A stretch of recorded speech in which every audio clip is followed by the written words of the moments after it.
Ah là là, cette histoire puis qui continue à vivre, hein, ça continue à survivre, cette histoire-là qui date d'en fin de semaine. En fait, qui date de la semaine passée où on a appris qu'une députée de QS allait proposer au congrès de QS en fin de semaine la fameuse épicerie communiste, là, terme avec lequel Jean-François Lisée n'est pas d'accord. Non, c'est pas communiste. Lui, il me dit que communiste, il faut que ça vienne avec un gouvernement unique puis une espèce de système politique, alors que moi, dans ma tête, mettons qu'on reste au niveau économique, là, ben, le communisme, c'est juste l'inverse du capitalisme. Peut-être que je suis dans le champ. D'ailleurs, je pense que j'ai l'intervenant peut-être pour me ramener à l'ordre et pour me dire du même coup ce qu'il pense de ces nouvelles épiceries du goulag. Monsieur Vincent Geloso, professeur George Mason University et économiste senior à l'Institut économique de Montréal. Salut Vincent, comment vas-tu?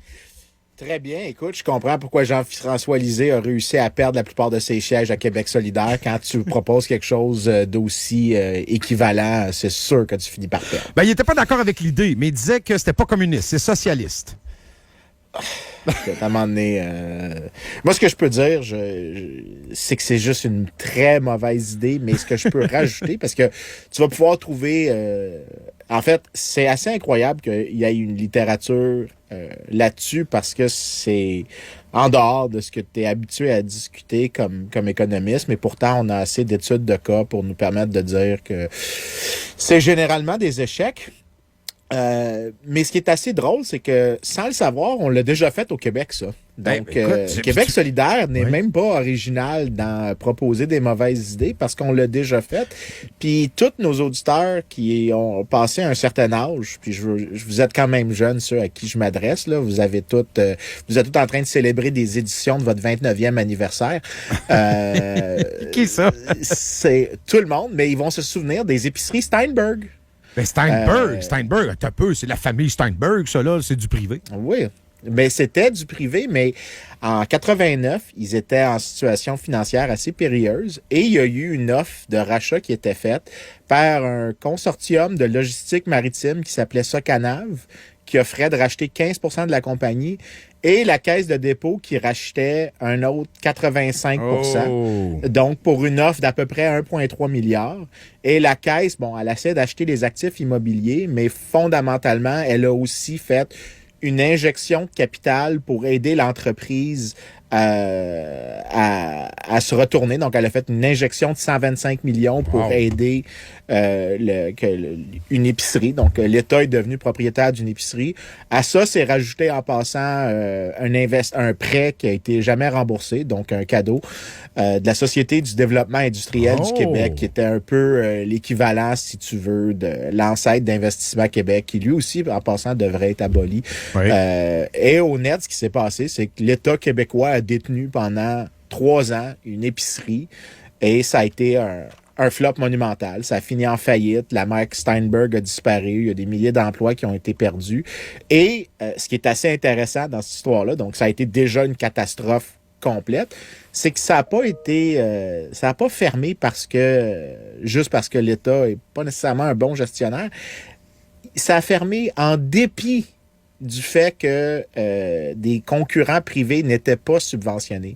Parce que ce qui a tué la compagnie, en dépit d'avoir accès aux fonds publics, c'était que Provigo, Métro Richelieu, IGA, puis tous les autres détaillants alimentaires ont été capables de compétitionner une compagnie qui avait des injections d'argent des contribuables. Capoté. Donc, malgré l'aide de l'État, elle n'avait pas réussi. Donc, je veux juste dire qu'au Québec, on a déjà fait ça. On a déjà joué dans ce film-là. Il y a des gens qui sont en âge de s'en rappeler, d'avoir vu les épiceries Steinberg. Et ça a été un flop. Ça a été un flop monumental, cet investissement-là. Les contribuables québécois ont perdu des sommes assez importantes. Et ce qui est encore plus ridicule, c'est que ça montre exactement toutes les choses que j'essaye de dire à chaque fois qu'il y a des gens qui font des investissements dans des compagnies, que l'État fait des investissements dans des compagnies privées. C'est que tu changes les comportements des joueurs dans ces entreprises-là pour essayer de devenir des entrepreneurs politiques plutôt que des entrepreneurs de marché. Et en devenant des entrepreneurs politiques, tu changes un peu la mission de l'entreprise, tu te mets à jouer sur d'autres cordes que d'essayer de satisfaire le consommateur. Et tu le vois ici, c'était quoi les motivations pour aider Steinberg, donc d'injecter de l'argent des contribuables dans une épicerie. C'était qu'ils voulaient garder Steinberg québécois. Ils voulaient préserver un siège social au Québec, mais surtout parce que la compagnie qui avait fait une offre de rachat en compétition avec la Caisse de dépôt, donc avec compétition avec l'argent des contribuables. C'était une compagnie ontarienne et tu peux trouver des articles de journaux qui disent, des éditoriaux dans la presse qui disent on peut pas laisser nos compagnies se faire racheter par des Ontariens. Ça, on l'a entendu souvent, là, les fleurons. Ce qui s'est passé, c'est que c'était pas un fleuron. Ça a fini, comme tous les fleurons que l'État touche, finit par flétrir. Ça a été un flop complet et on a utilisé l'épargne retraite des Québécois pour maintenir un champion, quote unquote, dans l'alimentation. Mais ça a été un flop. En fait, il n'a même pas été capable de compétitionner malgré les aides publiques. Je le répète, malgré d'avoir reçu des subventions, n'a pas été capable de compétitionner avec des épiceries privées qui n'avaient pas de subventions. Donc, on a déjà joué dans ce film-là. Québec solidaire, là, ce qu'il devrait proposer, c'est de dire on veut ramener Steinberg. OK? Dites-le. Là, c'est ça que vous voulez. Vous voulez ramener Steinberg. Welcome back to the 90s. Go for it. Go for it. Moi, écoute, puis je sais pas pourquoi je sens qu'il y a des idées présentement que moi, je juge, puis peut-être toi aussi, complètement farfelues, mais qui collent. Puis là, je vois des analystes s'acharner à ramener ça à toutes les fois qu'ils se pointent à Radcan puis à nous dire non, c'est une bonne idée, c'est pas fou. Là, on sort l'héritière là, qui a jamais vraiment travaillé pour sa fortune. Là, j'oublie son nom, là, Claire Trottier, ça se peut-tu? Ouais, c'est ça. Tout le temps pour nous dire il faut payer plus, ça prend de l'argent dans l'État. Tu sais, l'histoire des payages, je veux pas changer de sujet, je veux qu'on revienne aux épiceries après, là. Mais l'histoire où on finance via un paquet de frais, de taxes, d'impôts, un système d'infrastructure routière et que là, soudainement, tout le monde me dit « Hey, gang, je sais que vous payez déjà, vous devriez repayer pour prendre vos routes. » Puis là, ça colle. T'as plein de monde. « Ah oui, c'est une bonne idée. » Puis là, l'épicerie, même affaire. « Ah ouais, mais en même temps, ils pourraient faire des achats groupés. » Écoute, ils ont de la misère à gérer des boîtes de stylos. J'arrête pas de le dire. Là, on va pas leur donner des salades. Là. Je veux dire, ils vont arriver, ils vont être pourris, salades. Là. Mais on dirait qu'on ne colle pas. Puis là, tu me parles d'un événement du passé, Vincent, l'histoire de 89 de Steinberg. Moi, je te dis que présentement, tu as un maire, M. Mamdani, qui est en train de vouloir en faire 5 épiceries communistes à New York. Il y a 60 millions de budget. Il n'a pas fini la première, puis il est déjà à 30 millions. On le voit que ça marche pas, là. Même pas dans le passé, on le voit dans le réel, dans le présent. Voici les deux manières que, généralement, des épiceries publiques ont fini.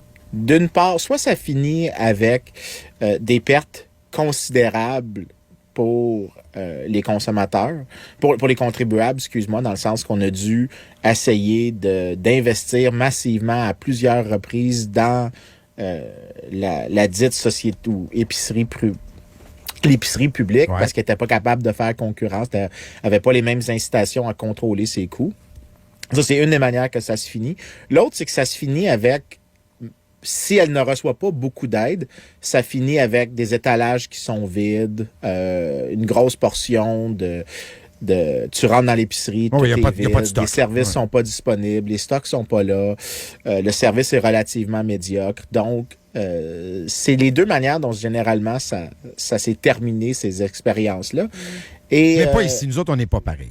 Non, mais on aurait des produits locaux.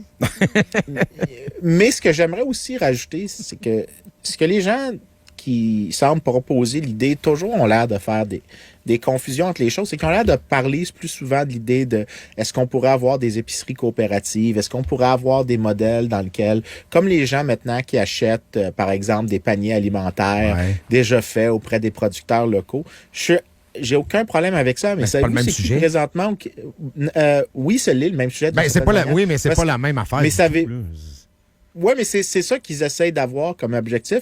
Puis savez-vous, c'est qui met le plus de barrières à ça présentement au Québec? Le ministère de l'Agriculture. Ben oui. Le ministère de l'Agriculture a un code réglementaire qui impose sur l'offre de services qui est d'un ridicule et d'une bureaucratie kafkaesque, byzantine, qui est absolument incompréhensible. Jusqu'à il y a une couple d'années, il y avait un règlement qui interdisait la vente de légumes qui avaient l'air moches.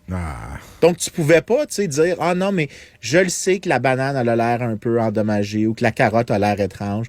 Ben, je peux te la vendre en rabais si tu veux ça, ou si tu t'en sers pour des soupes ou des compotes. » Il y avait des règles là-dessus jusqu'à il y a quelques années, puis ça, c'était une règle qui était tellement ridicule que tout le monde comprenait que c'était ridicule, mais elle a existé sur les livres pendant plusieurs décennies comme règlement. Mais t'en as plein d'autres, des comme ça, des choses qui empêchent à des gens d'essayer de faire de l'entrepreneuriat qui pourrait augmenter l'offre de services, mais aussi la diversité du type de service. Donc, le problème ici, c'est pas qu'on n'a pas assez de concurrence ou que l'État pourrait en rajouter, c'est que l'État est lui-même celui qui crée le problème que la plupart des gens qui en parlent disent « il n'y en a pas assez de concurrence ». C'est vous qui avez créé le problème en défendant toutes ces réglementations-là qui existent ailleurs dans le secteur, qui empêchent des gens d'essayer de faire des concurrences sur d'autres marges. Enlevez-les, ces règlements-là. La plupart d'entre eux ne sont pas nécessaires. D'ailleurs, la Banque du Canada a fait une sortie aujourd'hui pour dire que les contre-tarifs de Mark Carney sont probablement responsables de 6 de hausse dans l'inflation alimentaire. Moi, juste ça, faire un ménage d'un taxe aussi, là, le paquet de biscuits qui est taxé si t'en as 6 puis qu'il ne l'est pas si t'en as 3.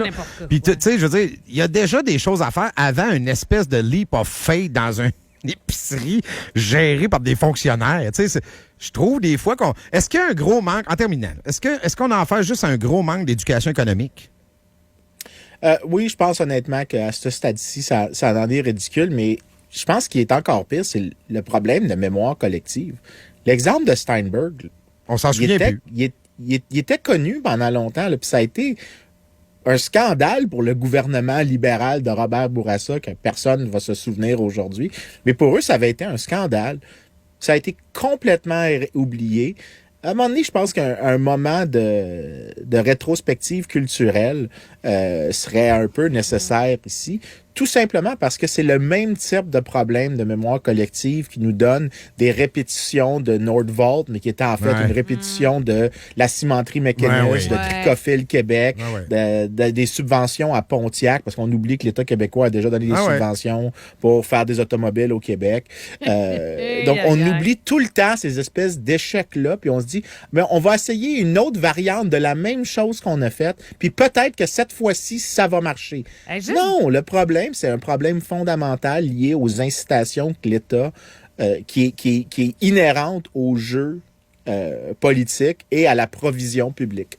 Si mes chiffres sont bons, là, en 89, Steinberg a vendu à la Caisse de dépôt et à Socanav, je ne sais pas c'est quoi, ce qu'il disait au début, pour environ 1,3 milliard de dollars. C'était en 89, en dollars de 89. Et en 92. Oui, en dollars de 89. Donc, c'est comme 2-3 milliards. C'est fou, ça a été à faillite 3 ans plus tard. Incroyable. Exactement. Puis la Caisse a perdu à l'époque peut-être à peu près 200 millions. Wow. Ça inclut pas qu'est-ce que les contribuables ont perdu avec le prêt. Encore une fois, je mets ça en air quotes. Maintenant on dit prêt pardonnable. Oui, ben c'est ça. Ben ça, c'est aussi... ça, c'est... Ben, en passant, ça, c'est une des cannes de thon qui devrait être ouverte. La performance d'Investissement Québec est déjà, quand on regarde de manière très crue, sans faire d'enquête plus approfondie, tu vois déjà qu'ils performent moins bien que des bons du Trésor. Donc, on serait mieux de fermer Investissement Québec, le successeur de la Société du développement industriel, puis de juste tout mettre sur la dette. On serait mieux de juste s'épargner les paiements d'intérêt que d'espérer qu'ils battent le marché. Mais je suis sûr que si on se mettait à faire des enquêtes plus en profondeur, on verrait que probablement le chiffre est encore plus bas, parce qu'on a déjà un passé de ça. Avant, il y avait aussi un truc au Québec qui s'appelait la SGF, qui avait aussi investi dans d'autres épiceries. Il avait essayé d'investir aussi dans des épiceries. Non, les gens n'oublient pas, mais la SGF, elle avait eu un rendement négatif 1% sur toute son existence. Quand ça a été vu comme étant un flop, ce qui s'est passé, c'est qu'ils l'ont fusionné avec la société, avec Investissement Québec. On a oublié le flop qu'on a brûlé à chaque année. On aurait pu brûler de l'argent, puis ça aurait été plus de rendement que de le mettre dans ces sociétés qui investissent ultimement dans des épiceries. Ça aurait fait au moins de la chaleur. Là, on aurait pu chauffer à 10 minutes. Non, mais j'en ris parce que c'est mieux ça que d'en pleurer. Mais j'aimerais ça rappeler aux gens, on a déjà joué dans ce film-là. C'est même pas une nouvelle idée, c'est juste une idée à la mode présentement. Mais c'est une idée qu'on a déjà joué dedans. Tu dis abolir investissement, arrête, ils vont réussir à nous faire croire que c'est un fleuron. Là. Arrête. C'est pas une bonne traque. Hey, merci Vincent. Home run encore. Merci. C'est un plaisir. Salut.